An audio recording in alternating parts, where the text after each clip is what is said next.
আসসালামু আলাইকুম। সবাই কেমন আছেন? আশা করি সবাই ভালো আছেন। আলহামদুলিল্লাহ আমিও ভালো আছি।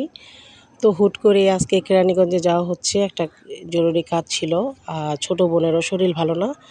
তো ২ টা কাজই একসাথে করে আসবো। তাই আজকে রওনা দিয়ে দিলাম। আর আজকে আবহাওয়াটা এত স্নিগ্ধ, এত সুন্দর শীতল বাতাস। আর তার মধ্যে আকাশের অবস্থাও তেমন ভালো ছিল না। আর আমরা যখন নদীর মাঝখানে গিয়েছিলাম তখন দেখি টিপটিপ বৃষ্টি শুরু হয়েছে। আমার তো পরিবেশটা খুবই ভালো লেগেছে। তাই আপনাদের সাথে একটু শেয়ার করে রাখলাম। এত সুন্দর ঠান্ডা বাতাস আর সাথে যদি ঝিরিঝিরি বৃষ্টি থাকে তাহলে তার কোনো কথাই নেই। তো হুট করেই আজকে যাওয়ার প্ল্যান। আমরা আসলে বলে যাইনি। তারপরে ইফতারের সময় চলে গেলাম। আর আলহামদুলিল্লাহ ইফতারে আজকে তাদের যে আয়োজনে যা ছিল তাই করেছে। তাতেই অনেক, অনেক খুশি। তো ছোট বোন, মেজো বোন সবাই মিলে ফ্রুট-ট্রুট কেটে নিয়েছে। এইটা আমার হচ্ছে ছোট বোনের মেয়ে। আমার কিউটি, আমার ছোট মামুনি। সে আজানের আগে ইফতার করে নিচ্ছে। বসে, বসে খেজুর খাচ্ছে। তো আলহামদুলিল্লাহ রিজিকে যা ছিল তাই। আর এটা হচ্ছে আমার মেজো বোনের মেয়ে। মাশাআল্লাহ ও সবগুলো রোজা রেখেছে। ওর বয়স হচ্ছে ৯ বছর। তো আলহামদুলিল্লাহ আমাদের বাসার মোটামুটি সকল ছোট, ছোট বাচ্চার যে সদস্যগুলো আছে ৯ থেকে ১০, ১১ বছর যারা আছে সবাই রোজা রাখার চেষ্টা করে। মানে এটাই অনেক বিশাল ব্যাপার। তো যাই হোক সব কিছু রেডি করে শরবতে আইস কিউব দিয়ে দেওয়া হয়েছে। কারণ আইসটা থাকলে শরবতটা ঠান্ডা থাকবে। আর এদিকে মুড়ি মাখার জন্য সব ধরনের উপকরণ কেটে নিচ্ছে। আর সবাই আজকে বলতেছে বড় আপুর হাতের মুড়ি মাখা খাবে। তাই আজকে মুড়িটা আমি মেখে নেব। আর এটা হচ্ছে ভাজা পোড়ার জন্য টমেটো সস।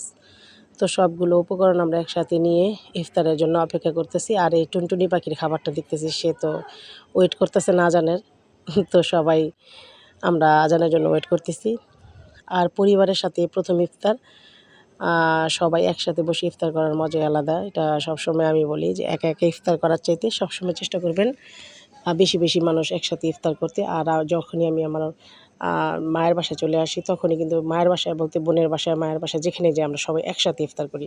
এটাই আমাদের জন্য অনেক, অনেক আনন্দদায়ক একটা বিষয়। তো আলহামদুলিল্লাহ।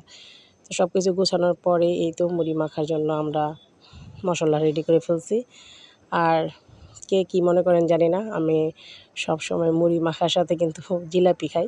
মানে আমার ঝাল মিষ্টি একসাথে খেতে খুবই ভালো লাগে। আর এই জিলাপিগুলো একদম মুচমুচে ভাজা। তো এটা মুড়ির সাথে খেতে খুবই ভালো লাগবে। আমার কাছে ভালো লাগে, আপনাদের কাছে হয়তোবা ভালো নাও লাগতে পারে। তো মুড়ি-টুড়ি মাখা শেষ, আজানও দিয়ে দিছি যেহেতু। আর আমি এই তো মুড়ির সাথে জিলাপি খাচ্ছি। অনেকেই হয়তোবা ভালো লাগতে পারে। আর যার কাছে ভালো লাগবে তো লাইক দিবেন, আর যার কাছে না লাগবে সমস্যা নেই। আর আলহামদুলিল্লাহ রিজিকের মালিক একমাত্র আল্লাহ। তিনি যখন কিসমতে যা রেখেছে তাতেই আমি অনেক খুশি আলহামদুলিল্লাহ। তো সবাই বসে খাওয়া-দাওয়া শেষ করলাম। তারপরে আবার আম্মু কাচ্চি বেড়ে দিল। তো কাচ্চিও আলহামদুলিল্লাহ খেতে খুবই সুস্বাদু হয়েছে। আলহামদুলিল্লাহ সব কিছুর জন্য। তো দেখতে যেমন লোভনীয়, খেতেও খুব সুস্বাদু। তো এই তো সবাই ভালো থাকবেন আর অবশ্যই আমাদের জন্য দোয়া করবেন।